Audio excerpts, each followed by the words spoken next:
Welcome to உபயோக சிந்தனை சிறுவர் கதைகள்.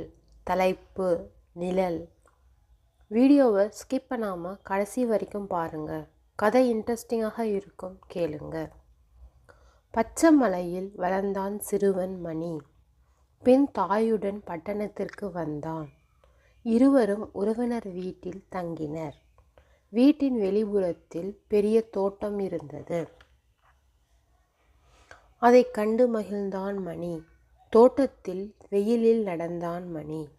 அங்கும் இங்கும் சுற்றி பார்த்தான். திடீரென்று அவன் நிழல் வெயிலில் தெரிந்தது. ஏதோ உருவம் தெரிகிறது என்று சற்று உற்று நோக்கினான் மணி.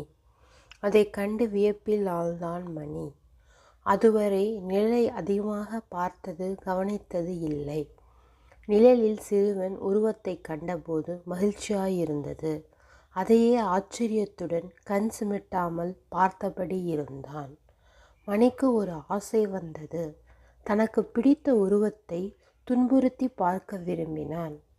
உடனே முகத்தை கோணலாக காட்டினான். நிழலும் முகத்தை அப்படியே காட்டியது. இதை பார்த்து மணிக்கு தாங்க முடியாத சோகம் வந்தது. கையால் குத்துவது போல காட்டினான். நிழலும் அப்படியே தெரிந்தது. சினம் மிகுந்த மணி வெயிலில் தெரிந்த உருவத்தை நிழலை மீண்டும் குத்துவது போல் செய்தான். கை வலித்தது. ஆத்திரத்தோடு நிழலை பார்த்து கத்தியவன் பின் அழுதான். மீண்டும் அடிப்பது போல் செய்தான். அவனுக்கு கை வலித்தது. மணி செய்த அனைத்தையும் நிழலும் செய்தது. மகன் சத்தம் கேட்டு அம்மா அங்கு வந்தார். அவன் கண்ணீரை துடைத்து தேற்றினார். நடந்தவற்றை பையனிடம் கேட்டு அறிந்து நிழலில் தெரிந்த பையனிடம், உன் முகத்தை கோணலாக காட்டினாயா என்றார். ஆமாம். மறுபடியும் எதிரில் போ. நீ சிரி, அவனும் சிரிப்பான்.